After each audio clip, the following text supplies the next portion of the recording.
ബിസ്മില്ലാഹി റഹ്മാനി റഹീം. അൽഹംദുലില്ലാഹി റബ്ബിൽ ആലമീൻ.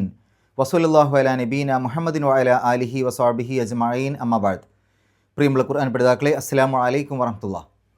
പരിശുദ്ധ ഖുർആനിലെ 53-ാം അധ്യായം സൂറത്തുൻ നജ്മാണ് നമ്മൾ പഠിച്ചുകൊണ്ടിരിക്കുന്നത്. ഈ സൂറത്തിലെ 18 ആയത്തുകളാണ് ഇതിനകം നമ്മൾ മനസ്സിലാക്കിയത്. ഇന്ന് ഇൻഷാ അല്ലാഹ് 19 മുതൽ 22 വരെയുള്ള ആയത്തുകൾ നമുക്ക് നോക്കാം. അഊദു ബില്ലാഹി മിനശ് ശൈത്വാനിർ റജീം. അഫറഅയ്തുമുൽ ലാത വൽ ഉസ്സ വമനാത സാലിസതൽ ഉഖ്റാ അലകുമുസ് സകറു വലഹുൽ ഉൻസാ തിൽക ഇദൻ ഖിസ്മത്തുൻ ളീസാ. കഴിഞ്ഞ ക്ലാസ്സിൽ നമ്മൾ മനസ്സിലാക്കി, പ്രവാചകൻ സ്വല്ലല്ലാഹു അലൈഹി വസല്ലമ ജിബ്രീൽ അലൈഹി സ്വലാത്തു വസ്സലാമിനെ 2 പ്രാവശ്യം ശരിയായ രൂപത്തിൽ കണ്ടിട്ടുണ്ട്. അത് ശരിയായ ഒരു കാഴ്ച തന്നെ ആയിരുന്നു. അതിൽ 2ാമത്തെ തവണ കണ്ടത് സിദ്റത്തുൽ മുൻതഹയുടെ അടുത്ത് വെച്ചാണ്, അതായത് ആകാശാരോഹണത്തിൻ്റെ ആ ഒരു സമയത്താണ്. ശേഷം അള്ളാഹു പറയുന്നത് അഫറഅയ്തുമുൽ ലാത വൽ ഉസ്സ. അഫറഅയ്തും, റഅ എന്ന് പറഞ്ഞാൽ കണ്ടു എന്നാണ് അർത്ഥം. റഅയ്തും, നിങ്ങൾ കണ്ടു. ഫ റഅയ്തും, ഫ എന്ന് പറഞ്ഞാൽ എന്നാൽ, എന്നിരിക്കെ. ഫ റഅയ്തും, എന്നിരിക്കെ നിങ്ങൾ കണ്ടു, അല്ലെങ്കിൽ എന്നാൽ നിങ്ങൾ കണ്ടു. അതിൻ്റെ മുമ്പിൽ ചോദ്യത്തിന് വേണ്ടി ഒരു ആ എന്നുണ്ട്, ഹംസത്തു ഇസ്തിഫ്ഹാം, ചോദ്യം ചോദിക്കാനുള്ള ഹംസ. അത് വരുമ്പോൾ അതൊരു ചോദ്യമായിട്ട് മാറും. അഫറ ഐത്തും, എന്നിരിക്കെ നിങ്ങൾ കണ്ടുവോ, എന്നാൽ നിങ്ങൾ കണ്ടുവോ. ഇവിടെ കാണുക എന്ന് പറഞ്ഞാൽ കണ്ണുകൊണ്ടുള്ള ആ ഒരു കാഴ്ച തന്നെയല്ല ഉദ്ദേശിക്കുക. പലപ്പോഴും ഈ റഅ എന്നുള്ള പദം നമ്മുടെ അകക്കണ്ണുകൊണ്ടുള്ള കാഴ്ചയെ സൂചിപ്പിക്കാൻ വേണ്ടി ഉപയോഗിക്കും. കണ്ടറിഞ്ഞു അല്ലെങ്കിൽ കണ്ടു മനസ്സിലാക്കി എന്നുള്ള രൂപത്തിൽ, അത് മനസ്സിലാക്കിയില്ലേ, ചിന്തിച്ചില്ലേ എന്നൊക്കെ ചോദിക്കാൻ വേണ്ടിയും ഇതേ രൂപത്തിൽ ഉപയോഗിക്കും. അപ്പോൾ അഫറ ഐത്തും, നിങ്ങൾ ചിന്തിച്ചിട്ടുണ്ടോ, എന്നിരിക്കെ നിങ്ങൾ ആലോചിച്ചിട്ടുണ്ടോ, നിങ്ങൾ ചിന്തിച്ചിട്ടുണ്ടോ. അല്ലാത്ത, ലാത്തയെക്കുറിച്ച്. ലാത്ത എന്നുള്ളത് അവർ ആരാധിച്ചിരുന്ന അവരുടെ ഒരു വിഗ്രഹമായിരുന്നു. വൽ ഉസ്സ, ഉസ്സയെക്കുറിച്ചും, അതും അവരുടെ ഒരു വിഗ്രഹമായിരുന്നു ആ ഖുറൈശികളുടെ. അഫറ ഐത്തുമുൽ ലാത്ത വൽ ഉസ്സ, എന്നിരിക്കെ ലാത്തയെയും ഉസ്സയെയും കുറിച്ച് നിങ്ങൾ ചിന്തിച്ചിട്ടുണ്ടോ. അടുത്ത ആയത്ത് വ മനാത്ത സാലിസത്തൽ ഉഖ്റ. വ മനാത്ത, മനാത്തിനെ കുറിച്ചും അല്ലെങ്കിൽ മനാത്തയെക്കുറിച്ചും. മനാത്ത് അവരുടെ മറ്റൊരു വിഗ്രഹമാണ്. ആ സാലിസത്ത, മൂന്നാമത്തെ, അൽ ഉഖ്റ, മറ്റേ. അപ്പോൾ ആ മറ്റേ മൂന്നാമത്തെ ആ ഒരു മനാത്തിനെ കുറിച്ചും അതിനെക്കുറിച്ചും നിങ്ങൾ ചിന്തിച്ചിട്ടുണ്ടോ. അലക്കും സകറു വലഹുൽ ഉൻസ. അലക്കും, ലക്കും എന്ന് പറഞ്ഞാൽ നിങ്ങൾക്കുണ്ട് അല്ലെങ്കിൽ നിങ്ങൾക്ക്. അതിനു മുമ്പിൽ ആ ചോദ്യത്തിന് വേണ്ടിയുള്ള ഹംസ ചേരുമ്പോൾ അലക്കും, നിങ്ങൾക്ക് ആണോ. അത് സക്കറു, ആൺ, പുരുഷൻ. വലഹു, വാവ് അത്തിഫിൻ്റെ വാവാണ്. ലഹു, അവന്. വലഹു, അവന്. അൽ ഉൻസ, പെണ്ണും. അപ്പോൾ അലക്കും സക്കറു വലഹുൽ ഉൻസ, നിങ്ങൾക്ക് ആണും അവന് പെണ്ണും ആണോ. തിൽക്ക, അത്. ഇസൻ, എന്നാൽ, അങ്ങനെയാണെങ്കിൽ. ഖിസ്മത്തുൻ, ഓഹരിയാണ്, പങ്കാണ്. ദീസ, ദാസ എന്ന് പറഞ്ഞാൽ അക്രമം ചെയ്തു അല്ലെങ്കിൽ അനീതി കാണിച്ചു എന്നൊക്കെയാണ്. ദീസ എന്ന് പറഞ്ഞാൽ നീതികെട്ട, അക്രമപരമായ. അപ്പോൾ തിൽക്ക ഇസൻ ഖിസ്മത്തുൻ ദീസ, അങ്ങനെയാണെങ്കിൽ അതൊരു അക്രമപരമായ നീതികെട്ട ഓഹരി വെക്കൽ തന്നെ. അപ്പോൾ ഈ ആയത്തുകളിലെ പദങ്ങൾ നമ്മൾ പരിചയപ്പെട്ടു. ഇനി വിശദീകരണത്തിലേക്ക് പോകാം. തൊട്ട് മുമ്പത്തെ ആയത്തിൽ പറഞ്ഞത് പ്രവാചകൻ സ്വല്ലല്ലാഹു അലൈഹി വസല്ലമ ജിബ്രീൽ അലൈഹി സ്വലാത്തു വസ്സലാമയെ നേരിട്ട് കണ്ട കാര്യങ്ങളൊക്കെയാണ്. അപ്പോൾ അതിനൊക്കെ ഒരു കൃത്യതയുണ്ട്, ഒരു വ്യക്തതയുണ്ട്, ഒരു യാഥാർത്ഥ്യമുണ്ട് അതിൽ. ഈ ആളുകൾ, ആ മക്കയിലുണ്ടായിരുന്ന മക്ക മുശ്രിക്കുകൾ, അവർ അള്ളാഹു ഉണ്ട് എന്ന് വിശ്വസിച്ചിരുന്ന ആളുകൾ തന്നെയാണ്. അവരെ ആരാണ് സൃഷ്ടിച്ചതെന്ന് ചോദിച്ചാൽ അള്ളാഹു ആണ് സൃഷ്ടിച്ചതെന്ന് അവർ പറയും.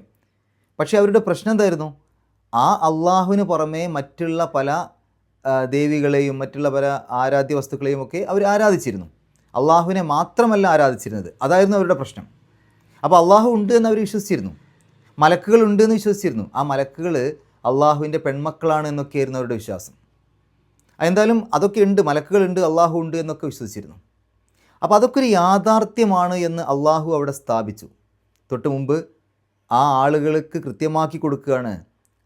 ആ അള്ളാഹു ജിബ്രീൽ എന്ന് പറയുന്ന മലക്കിലൂടെ കൃത്യവും വ്യക്തവുമായ നിർദ്ദേശങ്ങൾ പ്രവാചകൻ സല്ലല്ലാഹു അലൈഹി വസല്ലമക്ക് നൽകിക്കൊണ്ടിരിക്കുന്നു.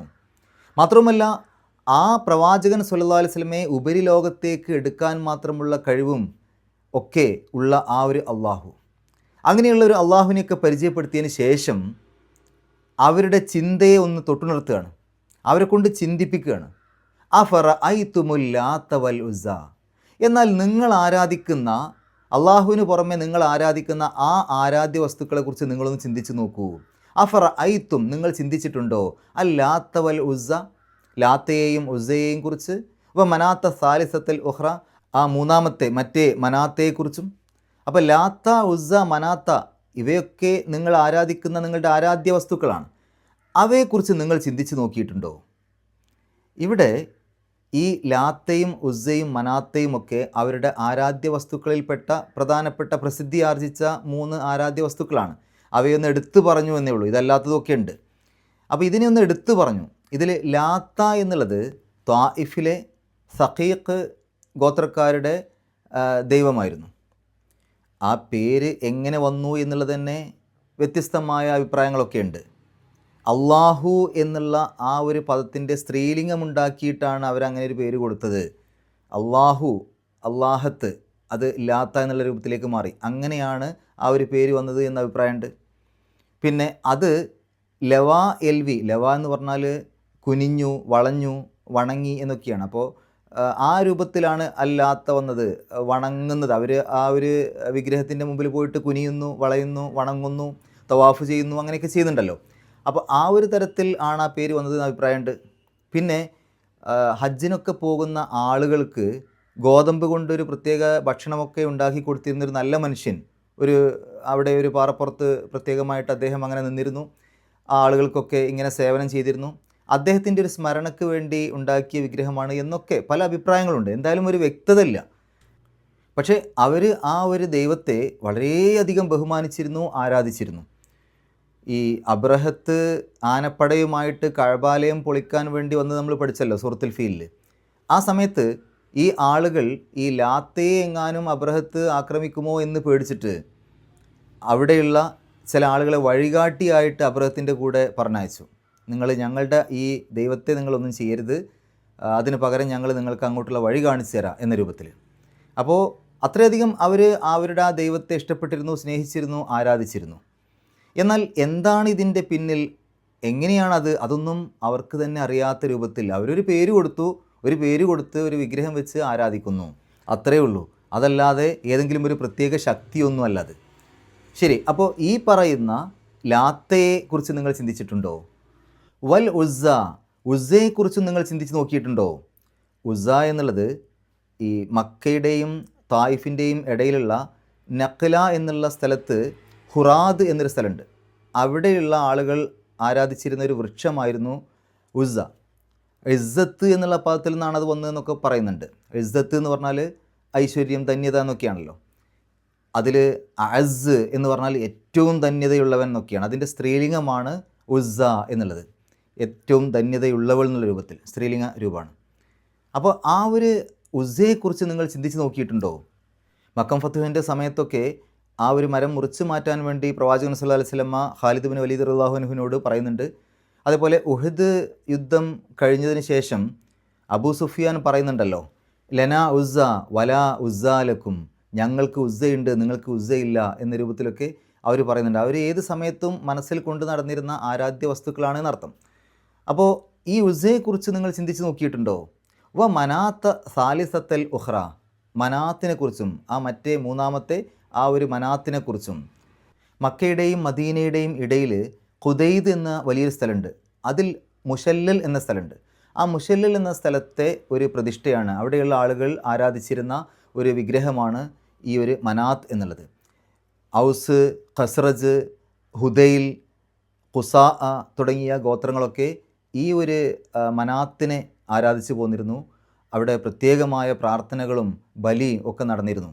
ഹജ്ജിന് പോകുന്ന ആളുകൾ, അന്നത്തെ കാലത്ത് ഇസ്ലാമിന് മുമ്പ് ഹജ്ജ് ചെയ്തിരുന്ന ആളുകൾ പലപ്പോഴും ഹജ്ജ് കഴിഞ്ഞതിന് ശേഷം ഈ മനാത്തിനെ കൂടെ സന്ദർശിച്ചിരുന്നു. അതതിൻ്റെ ഒരു ഭാഗമായിട്ട് തന്നെ. അപ്പോൾ അങ്ങനെയുള്ള ആളുകൾ, ആ തരത്തിൽ നിയ്യത്തുള്ള ആളുകൾ പിന്നെ സഫാ മർവൻ്റെ ഇടയിലുള്ള സഴയൊന്നും ചെയ്യൂല. ആ രൂപത്തിലൊക്കെ അവർ അത്രയും പ്രാധാന്യം മനാത്തിന് കൊടുത്തിരുന്നു. ഇവിടെ എന്തുകൊണ്ടാണ് ആ സാലിസത്തൽ ഉഹ്റ, ആ മറ്റേ മൂന്നാമത്തെ മനാത്ത് എന്ന് എടുത്തു പറഞ്ഞത് എന്നുള്ളതിനെക്കുറിച്ച് പണ്ഡിതന്മാർ വ്യത്യസ്തമായ അഭിപ്രായം പറഞ്ഞിട്ടുണ്ട്. ഒന്ന്, അതിനെ നിസ്സാരമായിട്ട് ആ മറ്റേ മൂന്നാമത്തെ മനാത്തുണ്ടല്ലോ എന്ന് പറയില്ലേ, അത് അത്രയും നിസ്സാരമായിട്ട് കണ്ടിട്ടാണ് ആ തരത്തിൽ പറഞ്ഞത് എന്നൊരു അഭിപ്രായമുണ്ട്. പിന്നെ ഈ ലാത്തയും ഉസ്സയും ഏകദേശം ഒരു മേഖലയിലും മനാത്ത് മറ്റൊരു മേഖലയിലും ഉള്ളതായതുകൊണ്ട് ലാത്തയും ഉസ്സയും ചേർത്ത് പറഞ്ഞു, മനാത്തിനെ വേറിട്ട് പറഞ്ഞു എന്ന അഭിപ്രായവുമുണ്ട്. ഏതായാലും ഈ ആളുകളോട് അള്ളാഹു ചോദിക്കുന്ന ചോദ്യം, ഈ ലാത്തയെയും ഉസ്സയെയും മനാത്തിനെയും ഒക്കെ കുറിച്ച് നിങ്ങൾ ചിന്തിച്ച് നോക്കിയിട്ടുണ്ടോ? വല്ല യാഥാർത്ഥ്യവും അതിലുണ്ടോ? അള്ളാഹു യാഥാർത്ഥ്യമാണ്, മലക്കുകൾ യാഥാർത്ഥ്യമാണ്, പ്രവാചകൻ സല്ലല്ലാഹു അലൈഹി വസല്ലം യാഥാർത്ഥ്യമാണ്, അദ്ദേഹം നിങ്ങൾക്ക് പറഞ്ഞു തരുന്ന ആയത്തുകളൊക്കെ യാഥാർത്ഥ്യമാണ്. പക്ഷെ നിങ്ങൾ ഈ ആരാധിച്ചു കൊണ്ടിരിക്കുന്ന ഈ വിഗ്രഹങ്ങളെക്കുറിച്ച് നിങ്ങൾ ചിന്തിച്ച് നോക്കിയിട്ടുണ്ടോ? വല്ല യാഥാർത്ഥ്യവും അവർക്ക് പിന്നിലുണ്ടോ? ഏതാനും പേരുകൾ കൊടുത്തു, ഏതാനും പേരുകൾ എന്നല്ലാതെ എന്താണ് അവയുടെ പിന്നിൽ യാഥാർത്ഥ്യമുള്ളത്? വല്ല കഴിവും അവർക്കുണ്ടോ? അള്ളാഹു പ്രവാചകൻ സല്ലല്ലാഹു അലൈഹി വസല്ലമയെ ആ ഉപരിലോകത്തേക്ക് കൊണ്ടുപോയി ജിബ്രീലിലൂടെ, മാത്രവുമല്ല അവിടെ പല ദൃഷ്ടാന്തങ്ങളും കണ്ടു.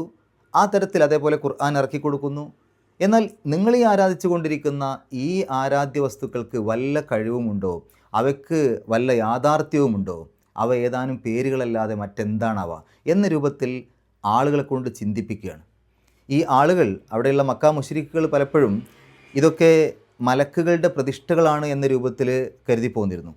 അവരാരാധിച്ചിരുന്ന ഈ ലാത്തയും ഉസ്സയും മനാത്തയും ഒക്കെ മലക്കുകളുടെ പ്രതിഷ്ഠകളാണ് എന്ന രൂപത്തിൽ. മലക്കുകളാണെങ്കിലോ ആ മലക്കുകളെ അവർ അള്ളാഹുവിൻ്റെ പെൺമക്കളായിട്ടാണ് കരുതി പോന്നിരുന്നത്. അപ്പോൾ ഇവരൊക്കെ അള്ളാഹുവിൻ്റെ പങ്കാളികളാണ്, എന്നാൽ അതൊക്കെ ദേവികളാണ്, ആ രൂപത്തിലാണ് അവർ കരുതി പോന്നിരുന്നത്. അതുകൊണ്ട് തന്നെ അള്ളാഹു അടുത്ത ആയത്തിൽ ചോദിക്കുന്നു, അലക്കുമു സക്കറു വലഹുൽ ഉൻസ, നിങ്ങൾക്ക് ആണും അവന് പെണ്ണുമാണോ? നിങ്ങൾക്ക് ആണും അള്ളാഹുവിന് പെണ്ണുമാണോ? അങ്ങനെയാണോ നിങ്ങൾ വിധിച്ചിരിക്കുന്നത്? തിൽക്ക ഇതൻ ഖിസ്മത്തുൻ ലീസ, അങ്ങനെയാണെങ്കിൽ ആ ഒരു വീതം വെക്കൽ, ആ ഒരു ഓഹരി വെക്കൽ, ആ ഒരു പങ്കുവെക്കൽ അത് അക്രമപരമായ അനീതിയായിട്ടുള്ള ഒരു പങ്കുവെക്കൽ തന്നെയാണ്. ഇവിടെ ആ ആളുകൾ അവർക്ക് പെൺമക്കൾ ജനിക്കുന്നത് അപമാനമായിട്ട് കരുതിയിരുന്നു. അവർക്ക് ഇഷ്ടമുണ്ടായിരുന്നില്ല പെൺമക്കളെ കിട്ടുക എന്നുള്ളത്. അവർക്ക് ആൺമക്കളെയാണ് കൂടുതലിഷ്ടം. എന്നാൽ അവരുണ്ട് എന്ന് ഉറപ്പിച്ചിരുന്ന, അവരുടെ സൃഷ്ടാവാണെന്ന് അവർ അംഗീകരിച്ചിരുന്ന അള്ളാഹുവിന് പങ്കാളികളായിട്ട് അവരാരെയാണ് കൊടുത്തത്? ദേവികളെ. അപ്പോൾ അവിടെ അത് പെണ്ണാവാം എന്നാണോ നിങ്ങൾക്ക് ഇഷ്ടമില്ലാത്ത, നിങ്ങൾ പെൺകുട്ടികൾ നിങ്ങൾക്ക് പിറക്കുന്നത് നിങ്ങൾക്ക് ഇഷ്ടമല്ല, അപ്പോൾ നിങ്ങൾക്ക് ഇഷ്ടമില്ലാത്ത ആ പെൺവർഗത്തെ അതിന് അള്ളാഹുവിന് നൽകി. അള്ളാഹുവിൻ്റെ പങ്കാളികളായിക്കൊണ്ട് അള്ളാഹുവിൻ്റെ കൂടെ നിങ്ങൾ ദൈവങ്ങളായിട്ട് കൂട്ടാൻ വേണ്ടി ദേവികളെയാണ് നൽകിയത്. നിങ്ങൾക്കോ, നിങ്ങൾക്ക് ആൺമക്കൾ വേണം, അല്ലെങ്കിൽ നിങ്ങൾക്ക് ആണുങ്ങളെയാണ് കൂടുതലിഷ്ടം. അപ്പോൾ അള്ളാഹുവിന് പെണ്ണും നിങ്ങൾക്ക് ആണും, അങ്ങനെയാണോ? അങ്ങനെയാണെങ്കിൽ അതൊരു അക്രമപരമായ നീതികെട്ട ഒരു പങ്കുവെക്കൽ തന്നെ, ഓഹരി വെക്കൽ തന്നെ. ഇത് ഒരല്പം പരിഹാസത്തോടു കൂടി അവരെ ചിന്തിപ്പിക്കുകയാണ്. അവർ ചെയ്യുന്നതിലെ വിഡ്ഢിത്തം, അവർ അള്ളാഹുവിന് പുറമെ മറ്റുള്ള ആളുകളെ ആരാധിക്കുന്നു എന്നുള്ളത് തന്നെ വലിയൊരു വിഡ്ഢിത്താണ്. അതിനു പുറമെ അങ്ങനെ ആരാധിക്കാൻ വേണ്ടി അവരുണ്ടാക്കിയ ആ വിഗ്രഹങ്ങളെ, അത് ദേവികളായിട്ട് അല്ലെങ്കിൽ പെൺ ദൈവങ്ങളെയാണ് അവർ ആ തരത്തിൽ സങ്കല്പിക്കുന്നത്. അപ്പോൾ അത് തന്നെ അതിനകത്തുള്ളൊരു വിഡ്ഢിത്തമാണത്. കാരണം അവരെ സൃഷ്ടിച്ചവനെന്ന് അവർ അംഗീകരിക്കുന്ന ആ അള്ളാഹുവിന് പെൺമക്കളും അതേപോലെ തന്നെ പെൺ പങ്കാളികളുമായിട്ടുള്ളവർ. എന്നാൽ അവർ ആഗ്രഹിക്കുന്നത് അവർക്ക് ആൺമക്കളെയൊക്കെ വേണം എന്ന രൂപത്തിൽ. അപ്പോൾ അതൊരു അക്രമപരമായ അല്ലെങ്കിൽ നീതികെട്ട ഒരു ഓഹരി വെക്കലാണ് എന്ന് പറഞ്ഞാൽ ഇതിൻ്റെ അർത്ഥം, ഇനി അങ്ങനെ അല്ലാതെ ഇവർ ഓഹരി വെച്ചിരുന്നെങ്കിൽ അത് ശരിയാവുന്നതാണോ? ഇപ്പോൾ ഈ പറഞ്ഞ ആരാധ്യ വസ്തുക്കളൊക്കെ അത് പുരുഷന്മാരുടേതായിരുന്നുവെങ്കിൽ അങ്ങനെയാണെങ്കിൽ കുഴപ്പമില്ല എന്നാണോ? അല്ല, ഒരിക്കലും അള്ളാഹുവിന് പങ്കാളികളില്ല. പക്ഷേ അവർ പങ്കാളികൾ ഉണ്ടാക്കിയതിൽ തന്നെ വിഡ്ഢിത്തമുണ്ട് എന്ന് അവരെ കൊണ്ട് തന്നെ ചിന്തിപ്പിക്കുകയാണ്. അവർ തന്നെ ചിന്തിച്ചു കഴിഞ്ഞാൽ മനസ്സിലാക്കാൻ പറ്റും അവരാ ഉണ്ടാക്കിയെടുത്തതിനകത്തുള്ള വിഡ്ഢിത്തം. അപ്പോൾ അവരെ കൊണ്ട് കൃത്യമായിട്ട് ചിന്തിപ്പിക്കുകയാണ്, നിങ്ങൾ എന്തൊരു വിഡ്ഢിത്തമാണ് ചെയ്തിരിക്കുന്നത്, അള്ളാഹുവിനൊരിക്കലും പങ്കാളികളില്ല. അതിൽ തന്നെ എന്നിട്ട് നിങ്ങൾ പങ്കാളികളുണ്ട് എന്ന് പറഞ്ഞുണ്ടാക്കിയ ആ കാര്യങ്ങളുടെ അകത്തും വിഡ്ഢിത്തം വന്നിട്ടുണ്ട് എന്ന് അവരെ കൊണ്ട് തന്നെ കൃത്യമായിട്ട് ചിന്തിപ്പിക്കുകയാണ്. ഇനി നമുക്ക് ഈ ആയത്തുകളിൽ വന്ന പാരായണ നിയമങ്ങൾ നോക്കാം. അഫറഅയ്തുമുൽ ലാത്ത വൽ ഉസ്സ വ മനാത്ത സാലിസത്തൽ ഉഖ്റ. അവിടെ മനാത്ത എന്ന് എഴുതിയത് കണ്ടോ? അത് മനവാത്ത എന്ന് വായിക്കരുതേ, പാരായണം ചെയ്യരുതേ. അവിടെ മനാത്ത എന്നാണ്. ആ ന എന്നുള്ളതിൻ്റെ നീട്ടൽ വാവിൻ്റെ മേലെയാണ് ആ അലിഫ് കൊടുത്തത്. നാ എന്ന് നീട്ടാൻ വേണ്ടിയിട്ട് അവിടെ കൊടുത്തിരിക്കുന്ന അലിഫ് വാവിൻ്റെ മേലെ കൊടുക്കാം. വാവിൻ്റെ മേലെയും യാൻ്റെ മേലെയൊക്കെ കൊടുക്കും, നമുക്കറിയാലോ. അപ്പോൾ അതുകൊണ്ട് അവിടെ മനാത്ത നാ എന്നുള്ള നീട്ടലാണത്, അല്ലാതെ മനവാത്ത എന്നല്ല. നമ്മൾ സ്വലാത്ത എന്നൊക്കെ എഴുതുമ്പോൾ കണ്ടിട്ടുണ്ടല്ലോ. മനാത്ത സാലിസത്തൽ ഉഹ്റ, അവിടെ ഉഹ്റ എന്നുള്ളതിൻ്റെ അവസാനത്തിൽ അവിടെ പാരായണം നിർത്തുകയാണെങ്കിൽ ഉഹ്റ എന്ന് രണ്ടക്ഷരത്തിൻ്റെ ദൈർഘ്യത്തിൽ നിർത്താം.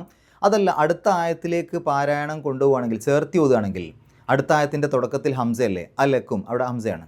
അപ്പോൾ ഉഹ്റ എന്നുള്ളതിൻ്റെ അവസാനത്തിൽ നീട്ടൽ വന്നു, അലക്കും എന്നുള്ളതിൻ്റെ തുടക്കത്തിൽ ഹംസ വന്നു. മദ്ദും ഹംസയും അടുത്തടുത്ത് വന്നു. അവിടെ നിർത്താതെ പോവുകയാണെങ്കിൽ അപ്പോൾ മദ്ദും ഹംസയും അടുത്തടുത്ത് വന്നു, എന്നാൽ വ്യത്യസ്ത പദങ്ങളിലാണ്. അപ്പോൾ അവിടെ 4-5 ഹർക്കത്തിൻ്റെ ദൈർഘ്യം വരെ നീട്ടാൻ അനുവാദമുണ്ട്, നിർബന്ധമല്ല. മദ് മുൻഫസിൽ അതിനെ സൂചിപ്പിക്കാനാണ്. അങ്ങനെ 4-5 അക്ഷരത്തിൻ്റെ ദൈർഘ്യം വരെ വേണമെങ്കിൽ നീട്ടാം, അത് ചേർത്തി ഓതുന്ന ആളുകൾക്ക് എന്നതിനെ സൂചിപ്പിക്കാനാണ് ആ ഉഹ്റ എന്നുള്ളതിൻ്റെ അവസാനത്തെ ആ യാൻ്റെ മേലെ ഒരു നീട്ടാനുള്ളൊരു വര കാണുന്നില്ലേ, അത് അതിനു വേണ്ടി കൊടുത്താണ്. അവിടെ പാരായണം നിർത്തുന്നവർക്ക് ആ വര ബാധകമല്ല. അവർ 2 ഹർക്കത്തിൻ്റെ ദൈർഘ്യത്തിൽ ഉഹ്റ എന്ന് പറഞ്ഞ് നിർത്തുകയാണ് വേണ്ടത്. അലക്കുമുദ്ദക്കറു വലഹുൽ ഉൻസ, വലഹു, അവിടെ ഹു എന്നുള്ളത് ഹ ഉദമീറാണ്. അതിൻ്റെ മുമ്പും ശേഷവുമുള്ള അക്ഷരങ്ങൾക്ക് ഹർക്കത്തുണ്ടോ നോക്കുമ്പോൾ മുമ്പ് ഹർക്കത്തുണ്ട്, വലഹു, ലഹു, ല എന്നുള്ളതിന് ഫത്ഹുണ്ട്. ശേഷം അൽ ഉൻസ എന്ന് പറയുമ്പോൾ അവിടെ ഉച്ചരിക്കുന്ന ആദ്യത്തെ അക്ഷരം ലാമിന് സുക്കൂനാണ്. സുക്കൂനുള്ള ലാമാണ് ഉച്ചരിക്കുന്ന ആദ്യത്തെ അക്ഷരം. ആ സുക്കൂനിനെ ഒരു ഹർക്കത്തായിട്ട് പരിഗണിക്കൂല. അപ്പോൾ അവിടെ ശേഷം ഹർക്കത്തില്ല എന്നാണ് പറയുക. അങ്ങനെ ഹ ഉദമീറിൻ്റെ 2 ഭാഗത്തും ഹർക്കത്തില്ല എങ്കിൽ, ഏതെങ്കിലും ഒരു ഭാഗത്ത് മാത്രം ഹർക്കത്തുള്ളൂ എന്നുണ്ടെങ്കിൽ അത്തരം ഹ ഉദമീറിനെ നമ്മൾ നീട്ടൂല, 2 ഹർക്കത്തിൻ്റെ ദൈർഘ്യം നീട്ടൂല. അവിടെ നമ്മൾ നേരെ ഹു എന്ന് മാത്രമേ പറയുള്ളൂ. അപ്പോൾ വലഹു എന്ന് പറയില്ല, വലഹുൽ ഉൻസ. ഉൻസ എന്നുള്ളിടത്ത് സാഇൻ്റെ മുമ്പ് സുക്കൂൻ അനുവിന് വന്നു, അതിനെ ഇഖ്ഫാ ചെയ്യുക. എന്താണ് ഇഖ്ഫാ എന്ന് പറഞ്ഞാൽ? മറച്ചു വെച്ചുകൊണ്ട് മണിക്കുക, അവ്യക്തമാക്കി പറയാം. അപ്പോൾ ഊസ, ഊസ, ഉൻസ എന്ന് പറയില്ല. എൻ എന്നുള്ള ശബ്ദം പുറത്തേക്ക് കേൾക്കാൻ പാടില്ല. ഊസ, അവ്യക്തമായ രൂപത്തിൽ നുന്നെ പറയാം.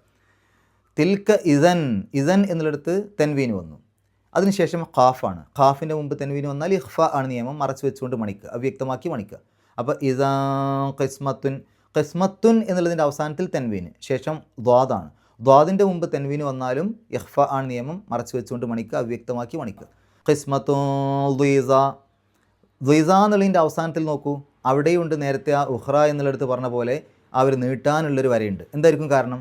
തൊട്ടടുത്ത ആയത്ത് 23ാമത്തെ ആയത്ത് തുടങ്ങുന്നിടത്ത് ഒരു ഹംസ ഉണ്ടാവും.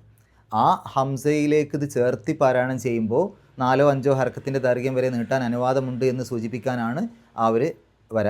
അവിടെ പാരായണം 22ാമത്തെ ആയത്തിൽ പാരായണം നിർത്തുകയാണെങ്കിൽ ആ വരയെ ശ്രദ്ധിക്കേണ്ട, ദ്വീസ എന്ന് പറഞ്ഞിട്ട് വെറുതെ അവിടെ 2 ഹർക്കത്തിൻ്റെ ദൈർഘ്യം നീട്ടി നിർത്തിയാൽ മതി. നമുക്ക് ഈ ആയത്തുകളൊന്ന് പാരായണം ചെയ്യാം, ശേഷം ഗ്രാമർ നോക്കാം. അഊദു ബില്ലാഹി മിനശ് ശൈത്വാനിർ റജീം. അഫറഅയ്തുമുൽ ലാത വൽ ഉസ്സ വമനാത സാലിസത്തൽ ഉഖ്റ അലക്കുമുദ് ദക്കറു വലഹുൽ ഉൻസ തിൽക ഇസൻ ഖിസ്മത്തുൻ ദീസ. ഗ്രാമർ നോക്കുകയാണെങ്കിൽ അഫറഅയ്തും, നിങ്ങൾ കണ്ടുവോ. അവിടെ റഅയ്തുമു എന്നാണ് അല്ലേ, റഅയ്തും എന്ന അവസാനത്തെ മീമിന് സുക്കൂനല്ല, റഅയ്തുമു എന്നാണ്, മു എന്നാണ്. എന്താണ് അങ്ങനെ ലമ്മിടാനുള്ള കാരണം? ശരിക്കും അവിടെ റഅയ്തും എന്നല്ലേ വേണ്ടത്, മീമിന് സുക്കൂനല്ലേ വേണ്ടത്. അതിൻ്റെ കാരണം അവിടെ റഅയ്തും എന്ന സുക്കൂന് തന്നെയാണ്. അങ്ങനെ ഇട്ട് കഴിഞ്ഞാൽ പിന്നീട് ഉച്ചരിക്കുന്ന ആദ്യത്തെ അക്ഷരം, അതിന് ശേഷം ഉച്ചരിക്കുന്ന ആദ്യത്തെ അക്ഷരം ഏതാ വരിക എന്നറിയോ? അല്ലാത്ത എന്നുള്ളതിലെ ആ ഷദ്ദുള്ള ലാമിനെ പിരിച്ചെഴുതി നോക്കണം. ഷദ്ദുള്ള ലാമിനെ, ഷദ്ദുള്ള ഏത് അക്ഷരത്തെ പിരിച്ചെഴുതിയാലും അത് 2 അക്ഷരങ്ങളാക്കി എഴുതാം. ആദ്യത്തെ അക്ഷരത്തിന് സുക്കൂനാ വരിക. അപ്പോൾ ഇവിടെ ഷദ്ദുള്ള ലാമിനെ പിരിച്ചെഴുതുമ്പോൾ 2 ലാമുകൾ എഴുതാം, ആദ്യത്തെ ലാമിന് സുക്കൂനാ വരിക. അപ്പോൾ ഈ ആദ്യത്തെ ലാമിന് അവിടെ സുക്കൂൻ എന്ന് പറഞ്ഞാൽ അതൊരു സുക്കൂനുള്ള അക്ഷരമായി. പിന്നെ മീമിൻ്റെ സുക്കൂന് നമ്മൾ തൊട്ട് മുമ്പ് പറഞ്ഞ ആ മീമിൻ്റെ സുക്കൂനും. അപ്പോൾ അടുത്തടുത്ത് 2 സുക്കൂനുകൾ വന്നില്ലേ. അഫറഅയ്തും എന്നുള്ളതിൻ്റെ അവസാനത്തെ മീമിന് സുക്കൂന്, അല്ലാത്ത എന്നുള്ളതിൽ ആദ്യം ഒരു സുക്കൂനുള്ള അക്ഷരം, അതായത് ആ ഷദ്ദുള്ള ലാമിനെ പിരിച്ചെഴുതുമ്പോൾ സുക്കൂനുള്ള ലാമ് വരും. അങ്ങനെ 2 സുക്കൂനുള്ള അക്ഷരങ്ങൾ അടുത്തടുത്ത് വരുന്ന പ്രശ്നം ഒഴിവാക്കാൻ ആദ്യത്തെ ആ സുക്കൂനുള്ള അക്ഷരത്തെ മാറ്റും. അപ്പോൾ ഇവിടെ ഈ തും, കും എന്നുള്ള രൂപത്തിലൊക്കെ വന്നാൽ ഹും എന്നൊക്കെ വന്നു കഴിഞ്ഞാൽ അതിനൊക്കെ ഹുമു, കുമു, തുമു എന്ന രൂപത്തിലാണ് മാറ്റുക. അതുകൊണ്ടാണ് അഫറഅയ്തും എന്നുള്ളതിന് പകരം അഫറഅയ്തുമു എന്നാക്കിയത്. അവിടെ അഫറഅയ്തും എന്നാണെങ്കിൽ പാരായണം അവിടെ മുറിഞ്ഞു പോകും. അഫറഅയ്തും അല്ലാത്ത എന്ന് പറയേണ്ടി വരും. അതേസമയത്ത് അവിടെ ലമ്മിട്ട് കൊടുത്താൽ അഫറഅയ്തുമുല്ലാത്ത ആ ഒഴുക്ക് അങ്ങ് കിട്ടും. നേരെ ആ പാരായണത്തിൻ്റെ ആ ഒഴുക്ക് നഷ്ടപ്പെടാതെ അങ്ങ് കിട്ടും. അഫറഅയ്തുമുല്ലാത്ത. ഇനി അഫറഅയ്തും, നിങ്ങൾ ചിന്തിച്ച് നോക്കിയിട്ടുണ്ടോ, നിങ്ങൾ കണ്ടുവോ? എന്തിനെ? അല്ലാത്ത, ലാത്തയെ. അപ്പോൾ അതെന്താണ്? അത് മഫ്ഊലുൻ ബിഹിയാണ്, ഒബ്ജക്റ്റാണ്, കർമ്മാണ്. മഫൂലും ബിഹിക്ക് എപ്പോഴും ഇറാബ് നെസ്ബായിരിക്കും. അതുകൊണ്ടാണ് ലാത്ത അവസാനത്തിൽ ഫത്ത് ഇട്ട് എഴുതിയത്. വൽ ഉസ്സ അതും മഫൂലും ബിഹിയാണ്. ആ മഫൂലും ബിഹിക്കും നെസ്ബ് തന്നെയാണ്. പക്ഷേ അവിടെ അവസാനത്തിൽ ഇല്ലത്തിൻ്റെ അക്ഷരം വന്നിട്ടുണ്ട്. എന്താണ് ഈ ഇല്ലത്തിൻ്റെ അക്ഷരം എന്ന് പറഞ്ഞാൽ? ഉച്ചരിക്കാത്ത അലിഫും വാവും യാവും ഒക്കെ വരുമല്ലോ, അതിനെയാണ് ഇല്ലത്തിൻ്റെ അക്ഷരം എന്ന് പറയാം. അത് വന്നു കഴിഞ്ഞാൽ അതിൻ്റെ മേലെ ഹർക്കത്തൊന്നും ചേരൂല. രോഗമുള്ള അക്ഷരം എന്നൊക്കെ പറയും. എന്ന് പറഞ്ഞാൽ അതിൻ്റെ മേലെ ഹർക്കത്തൊന്നും താങ്ങി നിർത്താനുള്ള ശേഷി അതിനില്ല, ആരോഗ്യമില്ല, രോഗമുള്ള അക്ഷരം എന്നൊക്കെ അതിനെ പറയാറുണ്ട്. അപ്പോൾ അങ്ങനെയുള്ള അക്ഷരം കണ്ടു കഴിഞ്ഞാൽ കൃത്യമായിട്ട് നമുക്ക് അവിടെ ഏത് ഹർക്കത്താണെന്നുള്ളത് പറയാൻ പറ്റില്ല. കാരണം അതിൻ്റെ മേലെ ഒരു ഹർക്കത്തും ഇട്ട് കൊടുക്കൂല. നെസ്ബാണെങ്കിലും ജറാണെങ്കിലും റഫാണെങ്കിലും ഒക്കെ ആ ഒരു തരത്തിൽ തന്നെയാണ് അവിടെ കാണിക്കുക. അപ്പോൾ ഇവിടെ നമ്മൾ നോക്കുക അത് ഏത് സ്ഥാനത്ത് വന്നു എന്നാണ്. ഇത് സ്ഥാനത്ത് ആ ഒരു മഫൂലും ബിഹിയുടെ സ്ഥാനത്താണ് അതിരിക്കുന്നത്. അഫർ ഐത്തും നിങ്ങൾ കണ്ടുവോ അല്ലാത്ത ലാത്തേ വൽ ഉസ്സ ഉസയെയും. അപ്പോൾ ആ ഉസ്സ എന്നുള്ളത് മഫൂലും ബിഹിയുടെ സ്ഥാനത്ത് തന്നെയാണ്. അല്ലെങ്കിൽ ആദ്യത്തെ ആ ലാത്ത എന്നുള്ള ആ ഒരു മഫൂലും ബിഹിലേക്ക് മഅത്തൂഫ് എന്ന് പറയും, ചേർക്കപ്പെട്ടത്. അപ്പോൾ അതും മഫൂലും ബിഹിയുടെ സ്ഥാനത്ത് തന്നെ. അങ്ങനെയാകുമ്പോൾ അതിന് നെസ്ബ് കിട്ടിയതാണ്, അല്ലെങ്കിൽ നെസ്ബിൻ്റെ സ്ഥാനത്താണ്. അതുകൊണ്ട് അതിന് നെസ്ബ് കിട്ടിയിട്ടുണ്ട് എന്ന് നമ്മൾ പറയും. അതേപോലെ തന്നെയാണ് മനാത്ത് എന്നുള്ളത് അതും മഅത്തൂഫാണ്, ആ ഒരു ലാത്തയിലേക്ക് മഅത്തൂഫാണ്. അല്ലെങ്കിൽ നമുക്ക് പറയാം അതും ഒരു മഫൂലും ബിഹിയാണ് എന്ന് പറയാം. അതിനും നെസ്ബ് കിട്ടിയിട്ടുണ്ട്. സാലിസത്ത അത് ആ മനാത്തിനെ വിശേഷിപ്പിക്കുന്ന പദമാണ് സാലിസത്ത്. അതുകൊണ്ട് മനാത്ത സാലിസത്ത അതും നെസ്ബുള്ള രൂപത്തിൽ തന്നെ എഴുതി. അൽ ഉഖ്റ എന്നുള്ളത് ആ സാലിസത്തിനെ വിശേഷിപ്പിക്കുന്ന പദമാണ്, മറ്റേ മൂന്നാമത്തെ. അപ്പോൾ അതും ആ ഉഖ്റ എന്നുള്ളതും നെസ്ബിൻ്റെ സ്ഥാനത്താണ്, ഈ നെസ്ബ് കിട്ടിയ രൂപത്തിലാണ്. അലക്കുമു ദക്കറു വലഹുൽ ഉൻസ തിൽക ഇസൻ ഖിസ്മത്തുൻ ദീസ. ഖിസ്മത്തുൻ ദീസ എന്ന് എടുത്തു കഴിഞ്ഞാൽ ഖിസ്മത്തിനെ വിശേഷിപ്പിക്കുന്ന പദമാണ്, സിഫത്താണ് ദീസ എന്നുള്ളത്. അതുകൊണ്ട് ഖിസ്മത്തുൻ അത് റഫ് കിട്ടിയ രൂപത്തിലാണ്. അതേ രൂപത്തിൽ തന്നെയാണ് ദീസ എന്നുള്ളത്. പക്ഷേ അവിടെ അതിൻ്റെ അവസാനത്തിൽ ഒരു ഉച്ചരിക്കാത്ത യാ ഉള്ളതുകൊണ്ട്, ഇല്ലത്തിൻ്റെ അക്ഷരം ഉള്ളതുകൊണ്ട് അവിടെ ഹർക്കത്ത് ഇട്ട് കൊടുക്കാനൊന്നും പറ്റില്ല. അപ്പോൾ നമ്മൾ പറയും ആ ദീസ എന്നുള്ളതും റഫ് കിട്ടിയ രൂപത്തിൽ തന്നെയാണ്. എന്താ കാരണം? അത് ഖിസ്മത്തിനെ വിശേഷിപ്പിക്കുന്ന പദമായതുകൊണ്ട് ഖിസ്മത്തിന് റഫ് കിട്ടിയിട്ടുണ്ട്. അവിടെ ലംബ് തൻവീന് കണ്ടല്ലോ. അപ്പോൾ ഇവിടെയും അത് റഫ് കിട്ടിയ രൂപത്തിൽ എഴുതാൻ പറ്റുള്ളൂ. ഒരു പദത്തെ മറ്റൊരു പദം കൊണ്ട് വിശേഷിപ്പിക്കുമ്പോൾ രണ്ടിനും ഒരേ ഇറാബാണ് വരിക. അപ്പോൾ ഖിസ്മത്തുൻ എന്നുള്ളതിൻ്റെ അവസാനത്തിൽ ലംബ് തൻവീൻ ഇട്ടത് അതിൻ്റെ റഫിനെ സൂചിപ്പിക്കാനാണ്. അവിടെ നമുക്ക് അങ്ങനെ ഇടാൻ പറ്റും. അതേസമയത്ത് ദീസ എന്നുള്ളതിന് അവിടെ ലംബ് തൻവീൻ ഇട്ട് കൊടുക്കാനൊന്നും പറ്റില്ല. അതുകൊണ്ട് നമ്മളത് റഫിൻ്റെ സ്ഥാനത്താണ്, അല്ലെങ്കിൽ അതിന് റഫ് കിട്ടിയിട്ടുണ്ട് എന്ന രൂപത്തിൽ പറയും. ഇത്രയും കാര്യങ്ങളാണ് ഈ ആയത്തുകളിലൂടെ നമ്മൾ മനസ്സിലാക്കേണ്ടത്. അള്ളാഹു പരിശുദ്ധ ഖുർആൻ ഏറ്റവും നല്ല രൂപത്തിൽ പഠിക്കുവാനും അത് ജീവിതത്തിൽ പകർത്തുവാനും കഴിവിൻ്റെ പരമാവധി മറ്റുള്ള ആളുകൾക്ക് എത്തിച്ചു കൊടുക്കുവാനുമുള്ള സന്മനസ്സും തൗഫീക്കും സൗഭാഗ്യവും നമുക്ക് ഏവർക്കും പ്രദാനം ചെയ്യുമാറാകട്ടെ.